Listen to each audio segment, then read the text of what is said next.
What's up, everybody? Welcome to a Marathon Monday edition of The Sweat presented by DraftKings. I am Emerson Latzia, live from my living room. Hope you have lots of televisions ready to go because the Stanley Cup playoffs begin tonight, joining the NBA postseason, an injury-riddled NBA postseason after yesterday. We're diving into all of it, plus how to navigate the Zurich Classic on DraftKings and the DK Sportsbook. We'll talk a little bit of everything, though, right now with Mike Mutnansky of MuttStack.com. Top of the morning, Mutt. Happy 2-week anniversary, by the way, to your Huskies winning the national championship. How you doing?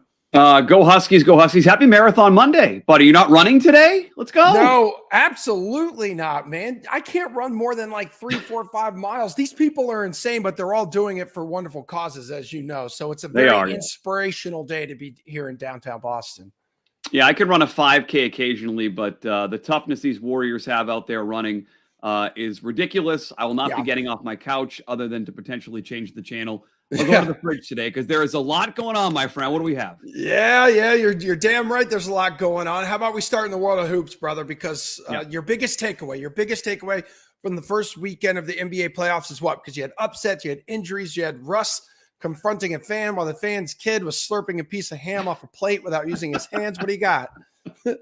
I'll give you two. We'll start in Boston. I think there was some pushback that, maybe the Celtics don't want the Hawks. Maybe they want the Heat after the Heat struggled against Chicago for a while. We saw why that was just stupid. When Giannis went down last night, Jimmy Butler was the best player out there. Miami Heat still have that it factor.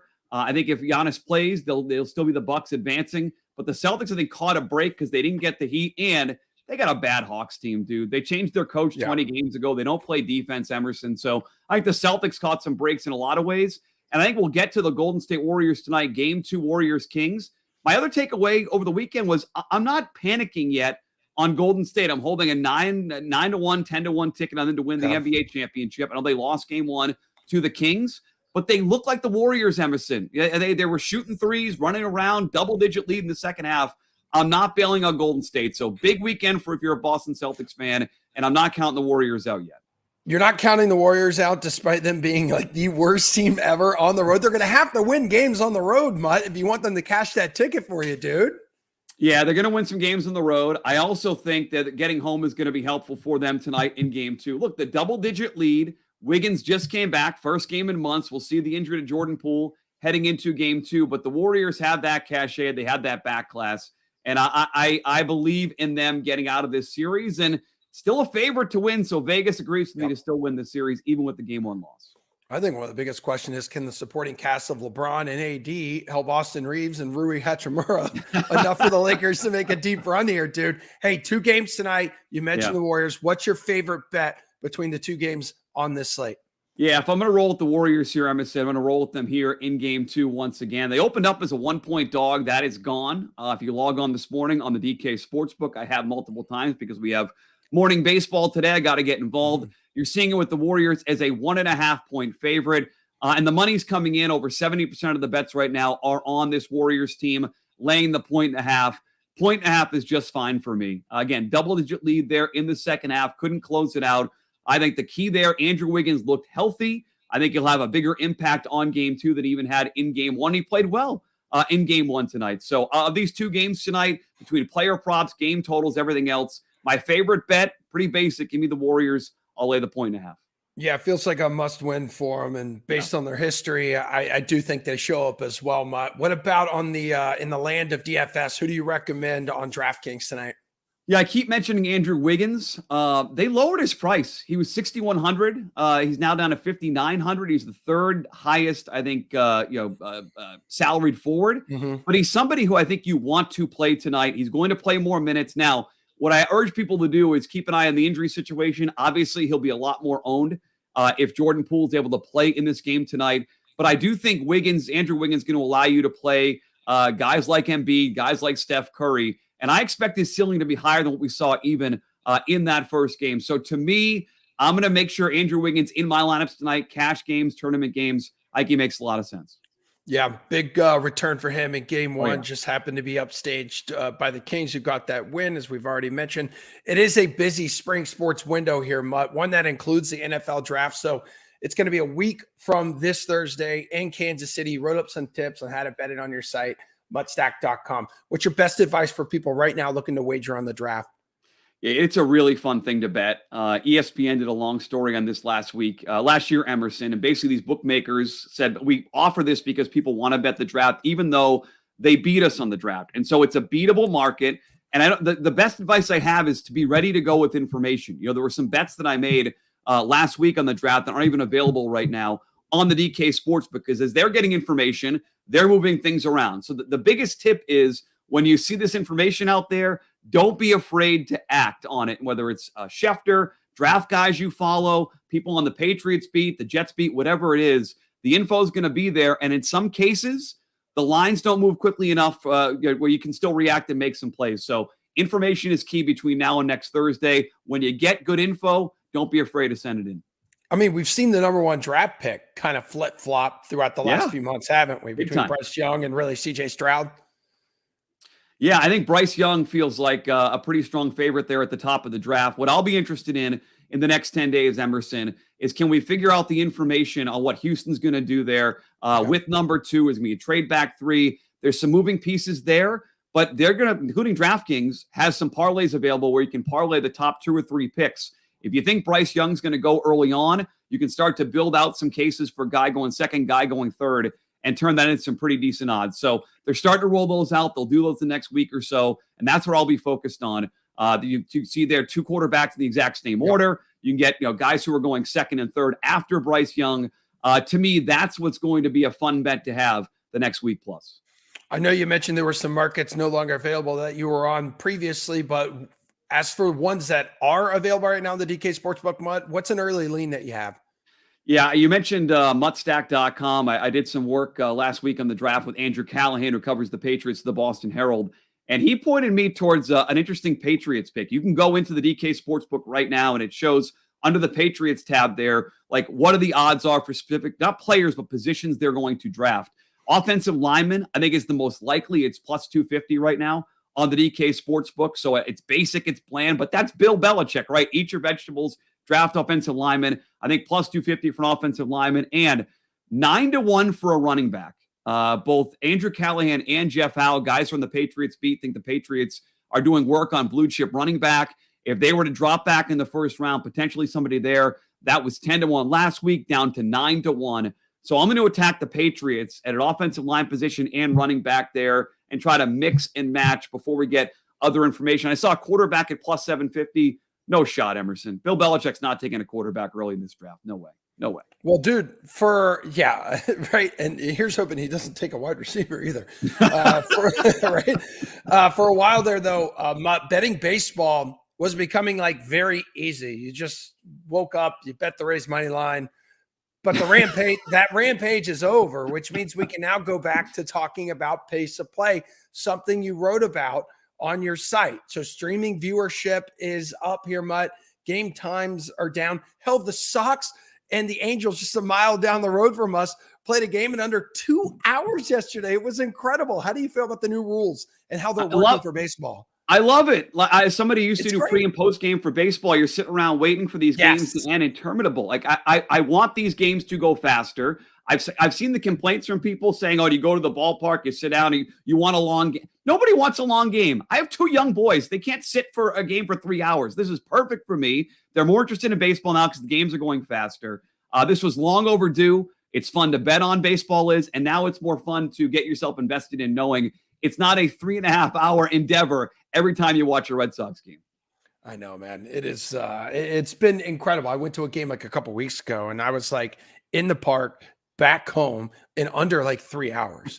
It was epic. I didn't get in trouble by my wife either. I was home on time. Everything was excellent. Hey, dude, we got some breaking news right now. I want to get your input on it. So the Eagles and Jalen Hurts have reached an agreement here on a 5-year, $255 million extension, including $179 million guaranteed per Adam Schefter, baby. Let's go.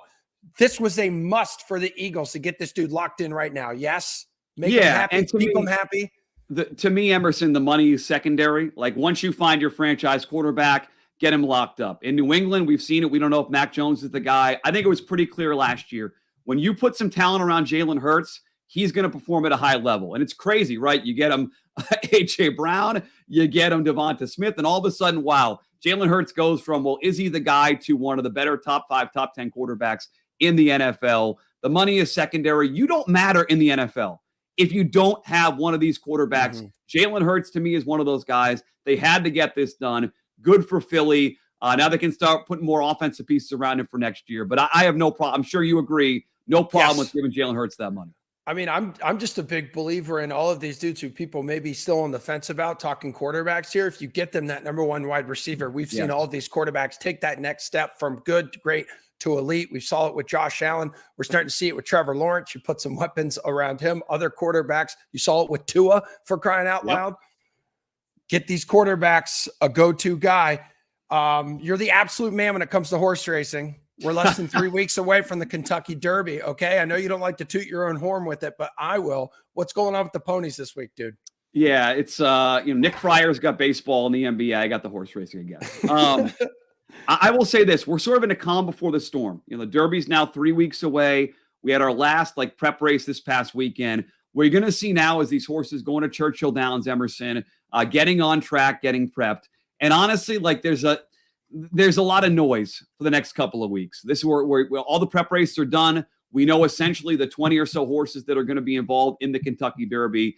It's going to be quiet. You want these horses now to be healthy. You don't want any injuries here late in the process. The big story will be Forte. The horse's name is Forte Emerson. He's going to be the biggest Derby favorite of my lifetime, 2-1, 2.5 to 1. You'll have to make a decision now the first Saturday in May. Do you want to back a big favorite in the Derby, or do you want to try to beat him? That's really the next 2.5, 3 weeks to decide what you want to do with the horse that is going to be a massive favorite on Derby Day. Okay, awesome. I look forward to talking to you more about that here in the next few weeks. And everyone, don't forget, DraftKings has its own horse racing app now. So download that, get on it, make some money, listen to Mutt. Adios, my dude. Enjoy the rest of your Marathon Monday, okay? You too, buddy. Happy Marathon Monday, man. All right, we'll dish out some DFS and Sportsbook preview of tonight's MLB slate that's coming up. But first, Salt Lake City all of a sudden has emerged here as this contender for the next round of Major League Baseball expansion, and the Baseball is Dead crew would like a word. I don't know if we're going to be doing expansion teams. Salt Lake City is not on my list. It's just not. What they're going to do, Nashville, go back to Montreal. What are we doing in Salt Lake City? Rob Manfred. They're utilizing the bees that are already there, the Salt Lake City bees. Which what? The what? What? The Salt Lake City bees. What do you want me to? The what? They're the AAA affiliate for the Anaheim Angels. Why would that matter? That there's a AAA team there. There's a AAA. I don't know if it's single A, AAA. What do you mean? Why would that matter? That matters. Nashville all of has the matter. Sounds. Nashville has the sounds. Right. Which is. Well, I'm saying if they have a AAA organization, it kind of cancels out when all the other potential. There's definitely a AAA. There's the Reno something. Reno Aces. Yeah, they all have a minor league team. So if they all have them, then why does Utah stand out? You're asking me why they stand out, and I was telling you that they're using Salt Lake, the Bees, as a model to show Major League Baseball that there is a landing spot, there is a desire for baseball, there is a craving for this. We have a minor league team here that's been here, that has survived here. So baseball can be played here. And if you were to take it to the next level and turn it into a Major League Baseball event here, we feel like we could support this. That's what you're doing.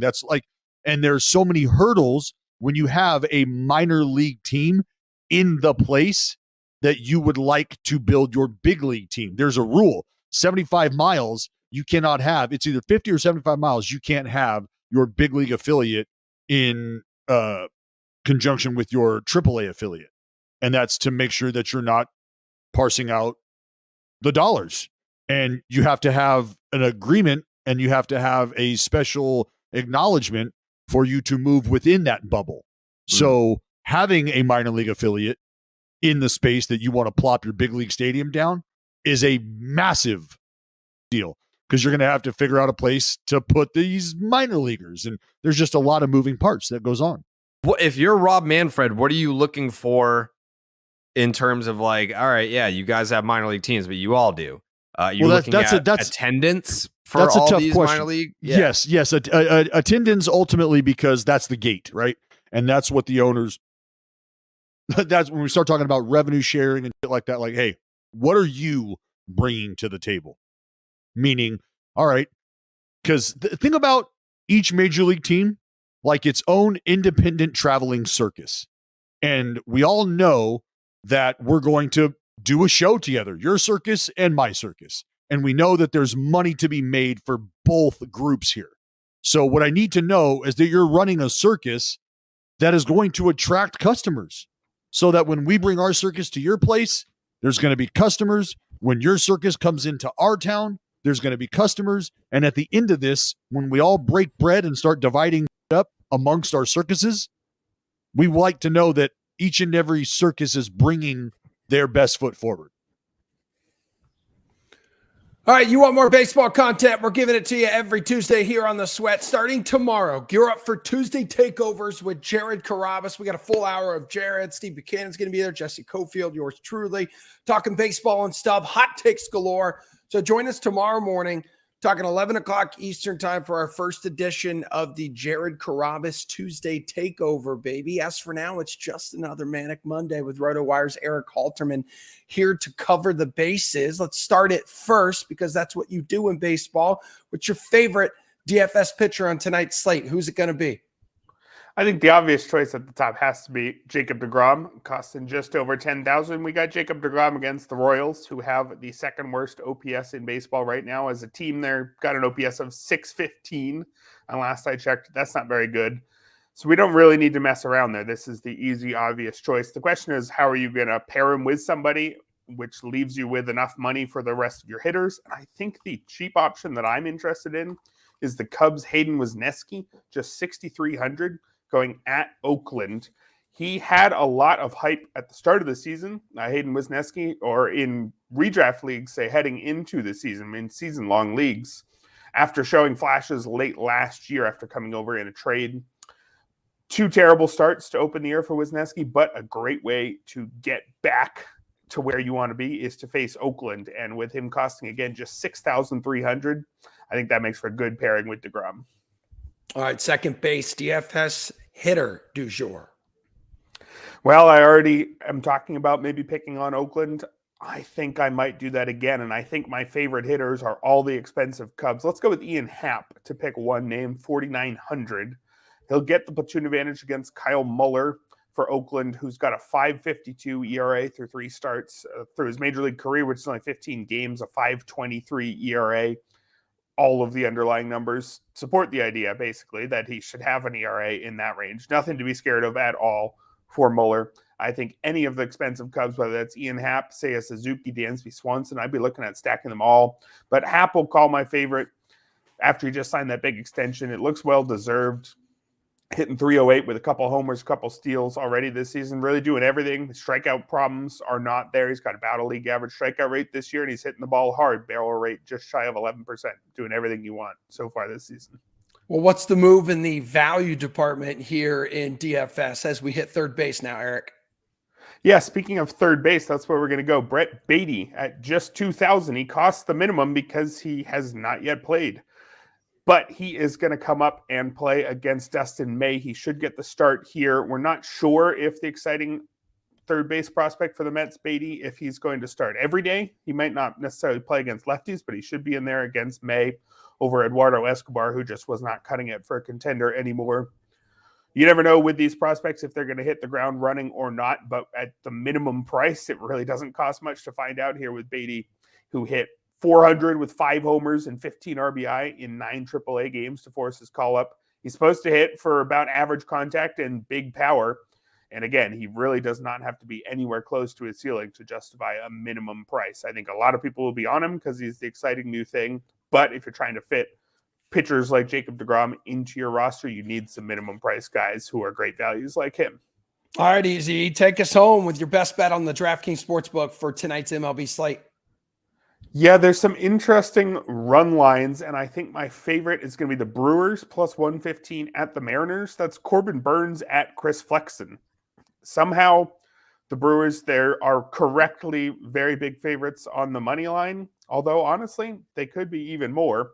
And when you give them that run and a half, or when you take that run and a half away from them, suddenly the Brewers are considered underdogs here at plus 115. I'm not sure I get that when the gap between the pitchers is so large. Corbin Burns had a couple shaky starts to start the season, but he looked good in his third one. I'm not at all worried that he's anything but Corbin Burns. Chris Flexen is basically a spot starter, maybe a number 5 in his good years. And I think the only reason that I wouldn't like a run line when the gap between the two pitchers is this big is if you're a little bit worried that the Brewers aren't going to score enough runs to pull away, because you got to pull away by at least 2. But I think on a pitcher like Chris Flexen, I think they should be up 2 runs early. I think this one should be pretty comfortable. I don't know why you're getting plus money here. All right. Bonus time, extra basis, player prop on the slate. You're going to bet. Yeah, some interesting pitcher wins, and I think my favorite is Logan Webb plus 220 versus the Marlins. That comes in slightly before the main slate. I think it's a 6:40 p.m. start Eastern time. Really interesting pitchup matchup between Logan Webb and Jesus Luzardo. And from the line there, it seems pretty clear that the Marlins are projected to win this one. But Logan Webb, he's given up some homers early, but his strikeouts and walks are excellent. Over 30% strikeout rate, walk rate near 5. I think if he pitches well over 6 innings, or maybe even just 5, I think he'll outpitch Luzardo here. And I think plus 220 again to get the win. I think he does that more than 1 in 3 times. I think this is just off. I would have expected this one to be plus 150, plus 170, somewhere in that range. All right, my dude. Eric, your job here is done. Good having you back on the show. We're going to dish out some NBA best bets for tonight's pair of playoff games coming up right after Gojo shares his take on this historic sale of the Commanders that's going down, and really the storyline we should be focusing on. This moment is one we have been waiting for a long time. Ever since, really, I think into the end of last fall, we heard the reports and the idea that Daniel Snyder and his wife Tanya had gone in as had enlisted the services of Bank of America to explore possible options around the sale of a team. And ever since then, the clock felt like it was ticking, and we've been waiting on bated breath, and we finally got this moment. And I can understand, for so many are in Washington, overt celebration. But I also saw, Brandon, a fair amount of people pointing out that for all the bad that Daniel Snyder was accused of doing, was a part of, his punishment on the backside of this was a team that he was a part of, an ownership group that bought in for about $800,000 when they bought the team, now pocketing about $5.2 billion. He acquired majority ownership of this team. He is making an unbelievable life-changing sum of money. And like we saw with Rob Sarver, the penalty you get is walking away a billionaire, walking away with even more generational money that you always had. And it feels like in that, it's hard to really get to these guys. And that's absolutely right. But in this moment, I do feel like it's worth repeating and worth pointing out that this should be about not hurting Daniel Snyder, which you could argue still happened because we know the ego that he had about being a part of the NFL as an owner, being an owner of this team specifically as someone who came up as a fan of them. There's a reason he fought as hard as he did. Rich Ohrnberger, the former NFL offensive lineman, tweeted at me and reminded me as much. He wouldn't have fought this hard if it wasn't something that mattered to him, at least to some point. And so having to sell that, certainly going to be an ego boost there. But again, most people would say, cry me a river and dry up the tears with $5.2 billion. But what I would say is, as satisfying as it would probably be for a lot of people to feel like Daniel Snyder got some sort of comeuppance and got some sort of blowback off this, what this really always has been about and should be about here is a celebration for the people that did raise their hand and raise their voices and put their names on all of the different reports and allegations and work that went into getting this done and making now, through this sale, through this action of getting him out of the NFL, making all of those people feel seen, valued, and heard. That the complaints that they raised, that the allegations they stepped forward with, that the parts of them that were wounded in this, that they exposed to the light, are being validated with action. All right. Well, the Gojo Show drops every weekday morning wherever you get your favorite podcasts, like the Gojo Show. They join us every Wednesday morning here on the Sweat as well. And this week should be epic. I'm looking forward to talking to Mike about being smack dab in the middle of the Love is Blind live reunion Netflix debacle last night. Speaking of being blind, Jeff Pratt is here, doesn't have his Celtics blinders on today because thank the Lord they're not playing tonight. They did knock off the Hawks with ease over the weekend. Congrats, Jeff. I know you played a big role in that.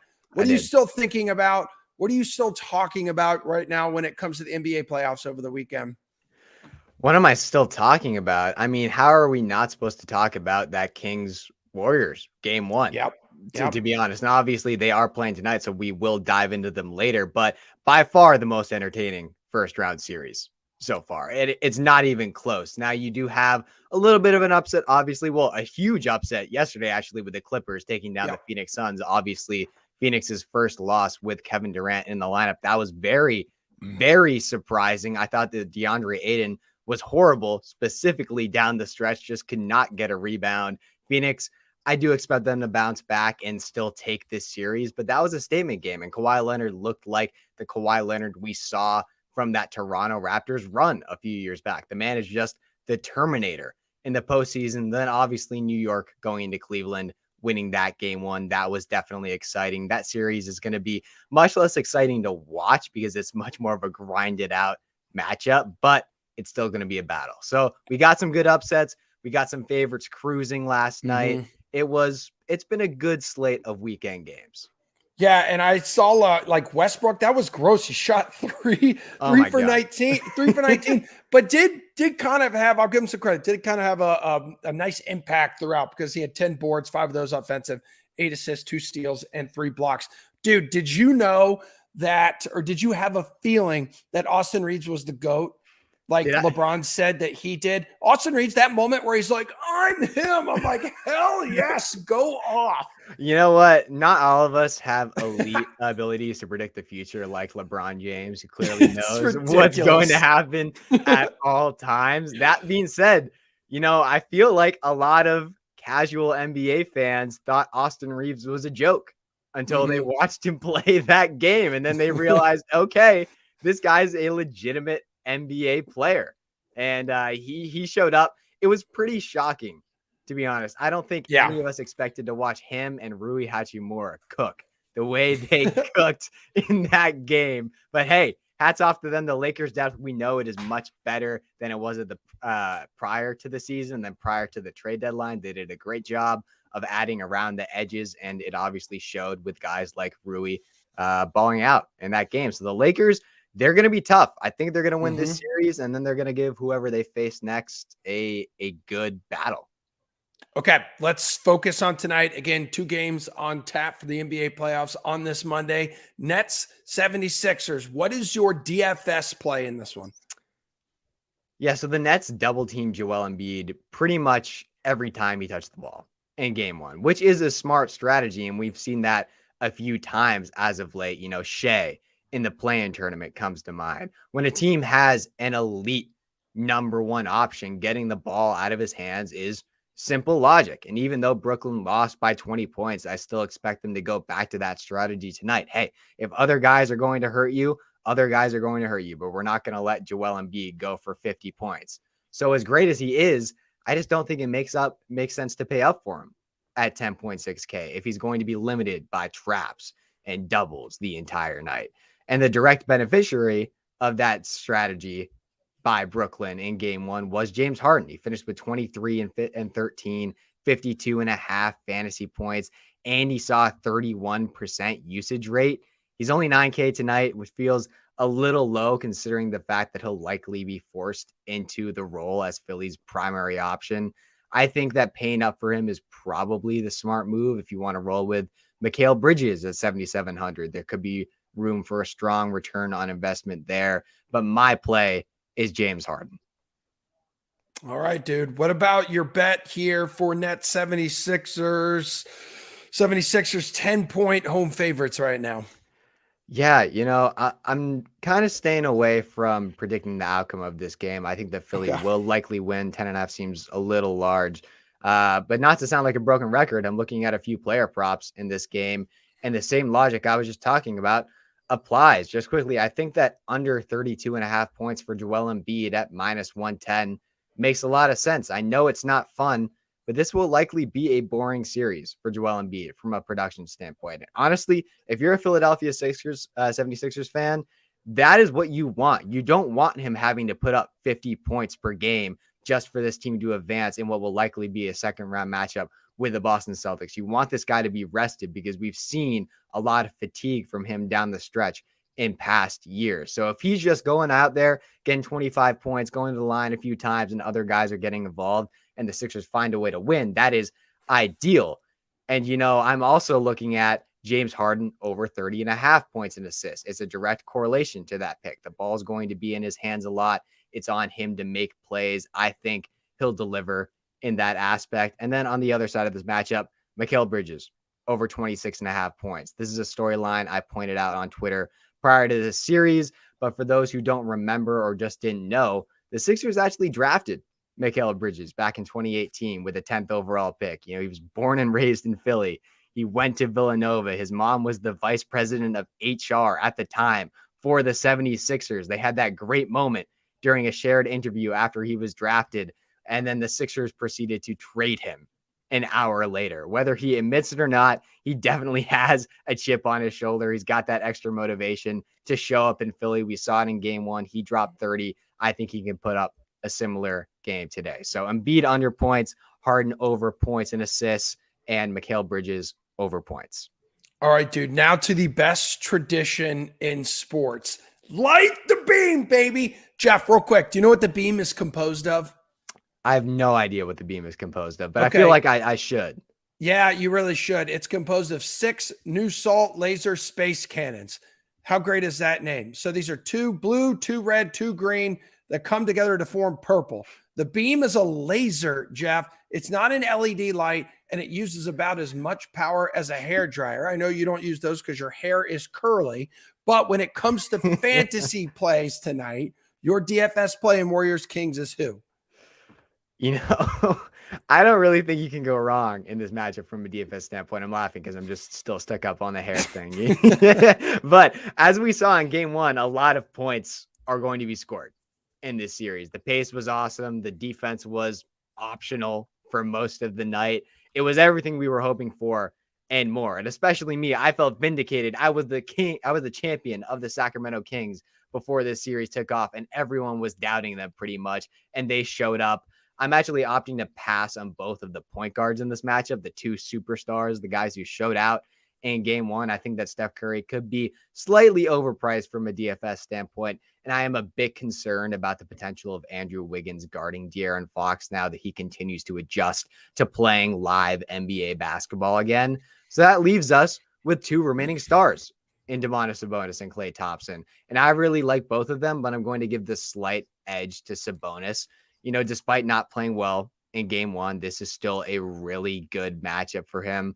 All due respect to Kevon Looney and Draymond Green, but I think his latest performance was more about him just failing to show up from an offensive standpoint than those guys making more of an impact. I mean, he still had 12 points and 16 rebounds. I think we're in for a 15-15 game from him tonight with potential for maybe even more. So this is a good bounce back spot for Sabonis.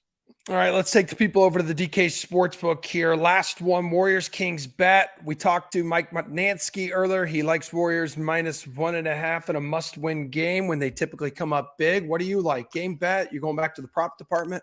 I'm going with my first game bet on this one. And, I love that Mutt picked the Warriors because it's just proving my point here. I went against the public by picking the Kings to win this series last week for them to win game one. I'm sticking with my gut again. The Kings are technically underdogs entering this game on DraftKings Sportsbook.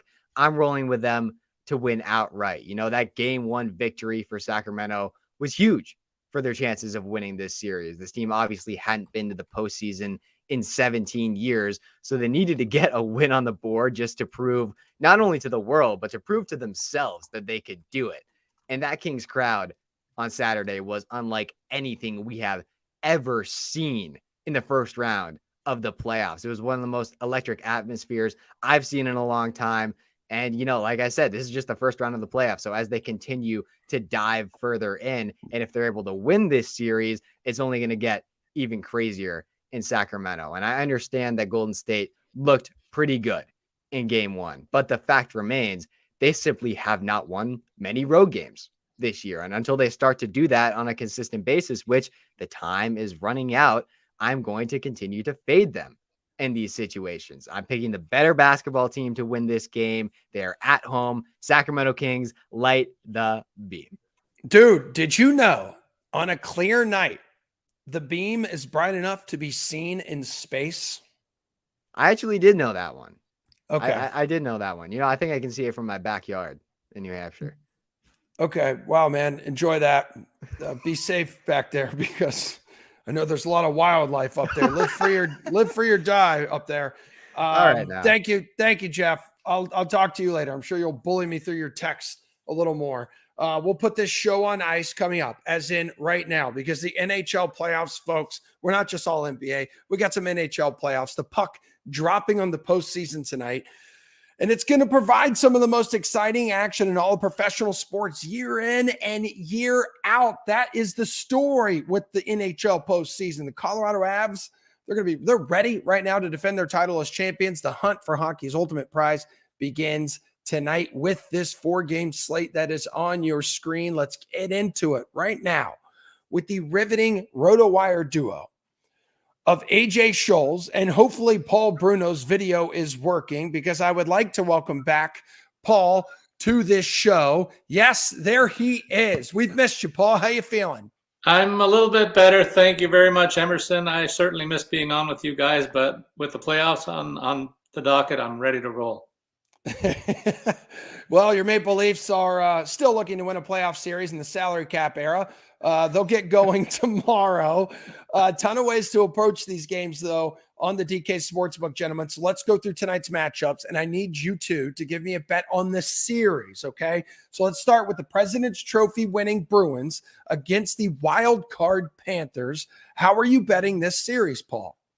You know what? I don't know anyone who can bet against the Bruins the way they've played this season, and I won't here yet, but I will suggest that they won't do it easily as many people think against the Panthers. These teams split 4 games in the regular season, and I expect the Florida club to play like a team that really has nothing to lose, and that's a very dangerous foe for a Boston club that heads into tonight's game not as a team that's over 55 games over 500 to start the playoffs. Everybody's 0-0. But I still take the Bruins to go and take this series in 6 games for a plus 225 payout. Yeah, AJ, I know folks around here in Boston are a little nervous right now because you got Bergeron, a game-time decision, Olmark, game-time decision, Swayman, who missed practice yesterday with an illness, did take part in optional morning skate today. Yeah, it's crazy right now. Just about the worst time you could have a bug go through the team here. They are going to get Krejci back, so that'll at least help if Bergeron can't go to bolster the center depth. Derek Forbort is going to play tonight as well, so they are getting a few reinforcements from some long-term injuries. But look, this is the best team in the league for a reason. Unless they're going to have to use their third goalie E-Bug, Boosie there, I think they'll be fine in net regardless of whether it's Swayman or Olmark. And so for me, I see this still going. Boston will win the 2 at home. They'll steal 1 in Florida there and then wrap this up in game 5. So I like Boston 4-1 as the eventual outcome comes plus 300 on the DK Sportsbook here. You could pair that with the total series finishing in 5 games plus 235. And then really, Boston minus 2.5 games in there as well, plus 150. So 3 solid bets that all would pay out with a 4-1 series win for the Bruins. All right, AJ, we got the Hurricanes, though. Hurricanes Metro champions for the 3rd straight year, standing in their path as they begin what they hope is a deep playoff run. You will find the Islanders. How are you going to bet this series?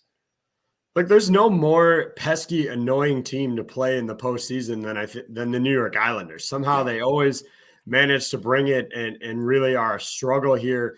So I'm going to avoid any series bets and look at the series player props in this one. It was a slightly down year for Teuvo Teravainen. He managed just 12 goals, but this is a guy who is consistently a 20-goal producer. And if you look on the DK Sportsbook, you can get him in a head-to-head goal matchup with Kyle Palmieri. I think Turbo here should be more of the favorite, comes in at -110. So I like that pairing. And I think he's got more offensive upside than Palmieri here. So I'll take Teuvo Teravainen to win the head-to-head goal matchup in the series over Kyle Palmieri. Okay, Paul, what's your move here in this series on the DK Sportsbook? I'm kind of with AJ, but I'm going to go a step further. I look at this series for my lone upset on the eastern side of the playoff bracket, guys. The Isles, Wow. as AJ said, they're always committed to that playoff style of hockey, playing that pesky game that AJ described. They will play it physical, and I don't think the Canes really like that. And add to the fact that they're going to be without one of their top snipers. They've missed Svechnikov for a while now. That's a big loss. And then you look at the edge and net. The Islanders definitely have that with their goalie over Freddie Anderson. So I say take the Dogs at +165 to outright win this series. As for the Wild and the Stars, what is going to be the move for you, Paul? I like Dallas as one of the best teams over the last half of the season here, guys. They combine a very high-octane offense with a return to the stingiest of defensive structures. The Wild will certainly not be an easy out. They've got a lot of high-end skill offensively. I expect this to be a long series, so I'm going to say take the favorites at -145 in a 6-game set here. All right, Dallas spent a large chunk of the season atop the Central, AJ. But despite winning 6 straight to close the year, the Stars were passed by the Avs. How do you see this series playing out? Well, I think, as you mentioned, Emerson, Dallas is a really good team. Paul highlighted some of the reasons to trust them. But in 4 matchups this year, they split the series. And I really like the goaltending for the Minnesota Wild. They've got a pair of guys in Gustafsson and Fleury who are working well together. Their forward complement is really solid. They've got a ton of offensive producers here. So I'm going to take the series straight up here and take Minnesota at +125 to win this one. I think this is the prime upset in the Western side. If you are with me on that, you think the Wild will win this series, the only way they do it is if Kirill Kaprizov leads the way. So you can get him on the series total goals, leading all players in this series, +380. I think that's really good value. If you're backing the Wild, Kaprizov has to score the goals for them. And so I see him as the series goal leader. All right, AJ, Kings, everybody on this planet knows how their hands are going to be full going up against Edmonton. However, we should also remind everybody that they pushed the Oilers to 7 games in the first round last year, and they've gotten great play between the pipes. So this series plays out how in your eyes? Well, I'm not confident in picking this one. The Kings have plenty of talent. The Oilers can surprise you with bad performances, primarily defensively, where they're in a shootout and they just end up, as good as McDavid and Draisaitl are. If they have to score 7-8 goals on the night to win a game, it's going to be a little bit tricky here. So for me, I think my favorite bet is at some point in the series, the hat trick prop playing off comes in at +180 over there on the DK Sportsbook. Doesn't have to be any specific player, just one player somewhere in this series to get a hat trick. You've got McDavid, obviously, Draisaitl an option as well. I think Ryan Nugent-Hopkins is capable of getting a hat trick, and that's just mentioning the Oilers guys. So +180 feels honestly a little high, a little high for me. Because there's so many offensive talents on both teams who could pick up a hat trick at some point in this series. Paul, Connor McDavid, Leon Draisaitl, Ryan Nugent-Hopkins paced a league-leading offense as they became the first trio of teammates to record at least 100 points since the 95-96 Penguins. This is a ridiculous offense, but as AJ has pointed out, they have some holes in that defense. I think both teams do, and that's why I'm kind of saying let's recall. First of all, they met in a 7-game series last year with the Oilers prevailing. That's when LA was at the top of their defensive game. They're nowhere near that right now, and that's a big difference for me. Edmonton's committed to Stuart Skinner in goal. He's played very well, while the Kings will lead with Phoenix Copley in their goaltending hierarchy. That's not too intimidating to me, I don't think. And the Kings entered the postseason without their top defensive game in order by a long shot. And that's not a good thing when you're considering all the big guns that you mentioned, Emerson. So I'm saying the Edmonton Oilers have a chance to get this thing done quickly. I take them in a 5-game series win for the +250 payoff. Well, gentlemen, let's talk about this 4-game slate quickly from a DFS perspective. Who do you have to pay up for tonight, Paul? Well, I mentioned that I expect Boston to have their hands full with the Panthers, so I'm going to say take the upset by Florida tonight for a plus 190 here. And then if you want to pay up for a guy overall in terms of DFS play, I'm going to say go to Leon Draisaitl at $8,300, expecting the Oilers to flex their offensive muscles at home against the suspect Kings defensive structure. Edmonton should be poised to send a message that they intend to roll in this series. Their big boys are going to lead that charge. All right, AJ, where are you going?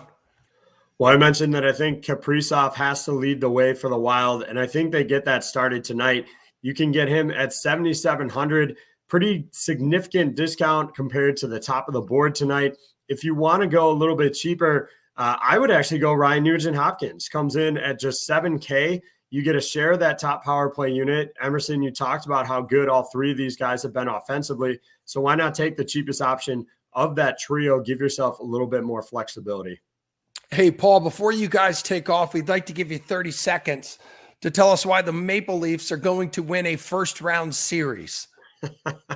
They're loaded offensively. We know that. But at the trade deadline, they made some significant upgrades defensively.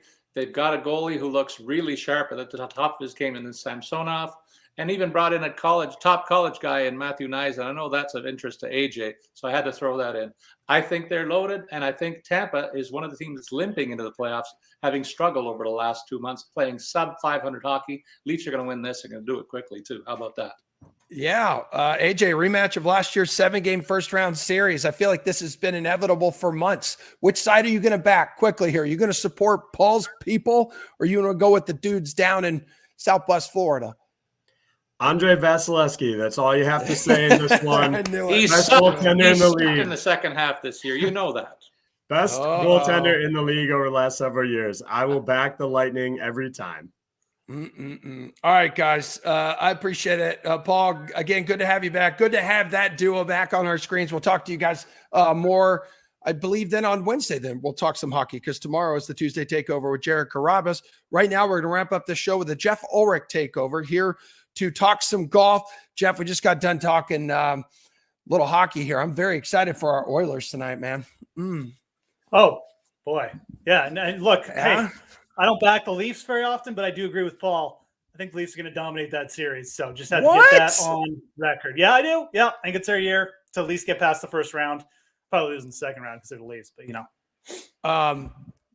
Real quick, what'd you think about the Jalen Hurts contract? Just became the highest paid player in NFL history.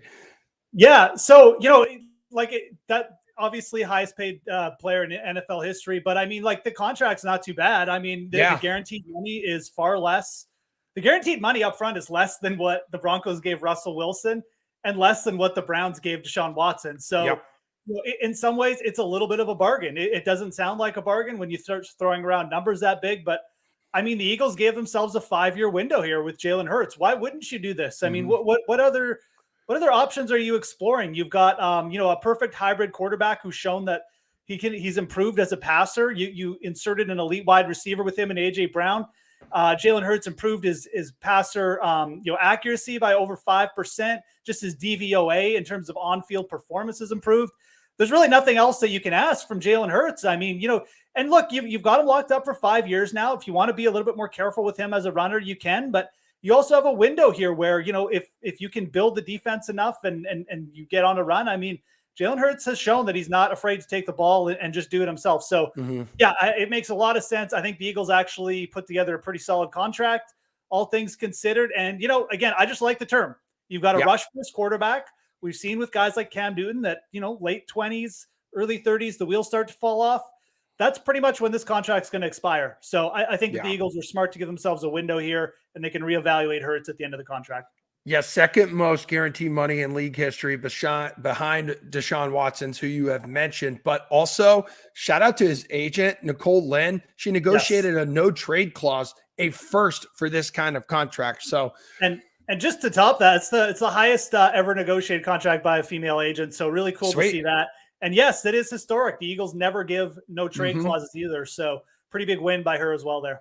You know what was historic was watching the RBC Heritage yesterday. And I'm like, okay, Jordan Spieth, close this thing on the first extra hole. He's lagging putts up there. And then he and Fitzpatrick on the second extra hole, was that par 3, both tossing darts, another putt that Spieth just lagged up to the hole, put it there in the back of the cup, roll a good meatball. Did Fitzpatrick win this thing yesterday at the RBC Heritage, or did Jordan Spieth give it away? I mean, it was a little bit weird to see Jordan Spieth do that. He's usually a pretty aggressive putter, kind of to his detriment at points. But no, look, he didn't give it away. I mean, Matthew Fitzpatrick came from a stroke back. He did. With shut up. With from 3 or 4 behind. And look, you can make the point. Spieth should have made the putt on the second playoff hole. Fitzpatrick had a similar style putt though, and he missed it. I think that the reason you say Fitzpatrick won it is that on the third playoff hole, what is that 9-iron? On one of the toughest closing holes on the PGA Tour, man. So true.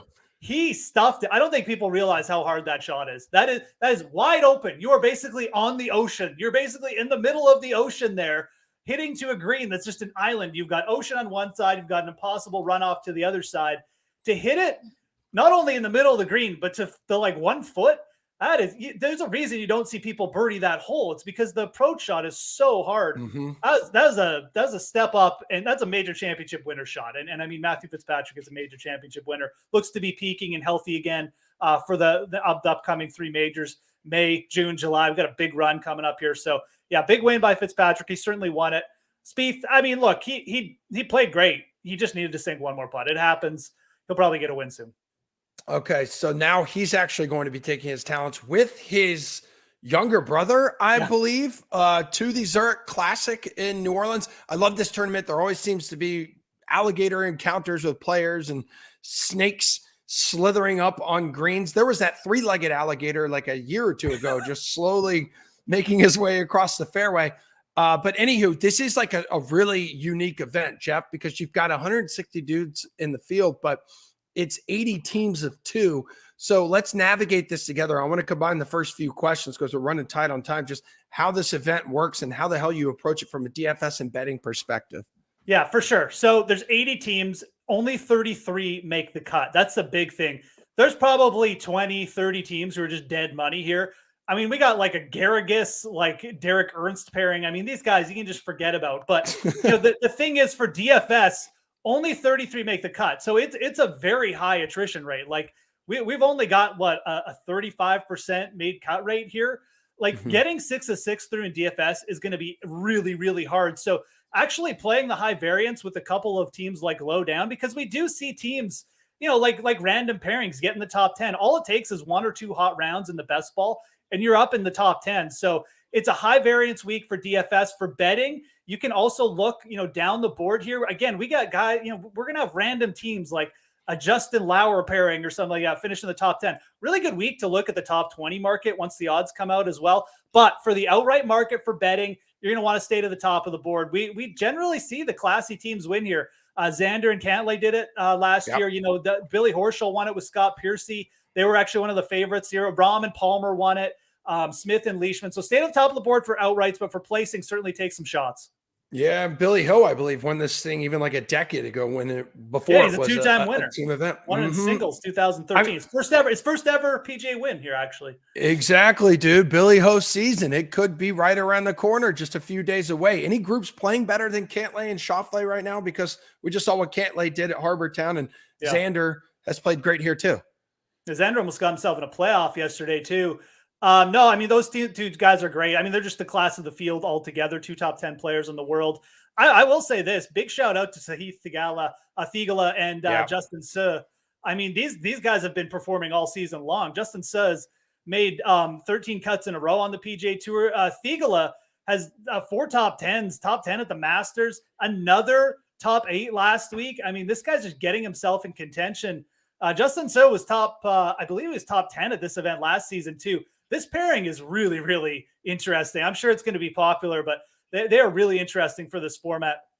Theegala also won the QBE shootout earlier in the season, another team event where you got to go low. So those guys are coming in hot as well. But no, Cantlay and Xander are the class of the field. You've got other teams down there, Morikawa and Homa. Yeah. Maybe you could give them a little bit of a run. I just don't know if I like this format for these guys. They're a little bit more of the grinder scenario. They haven't played together as much as Xander and Cantlay either, so that factors in. Burns and Billy Ho, I actually kind of like. Burns can make a ton of birdies. Billy Ho loves the score. So some interesting teams, but yeah, Xander, Cantlay, class of the field.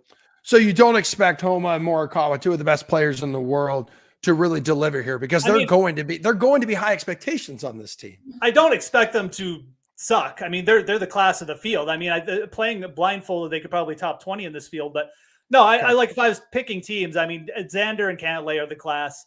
They played together a ton. They played together in Ryder Cups. I think that's a big advantage.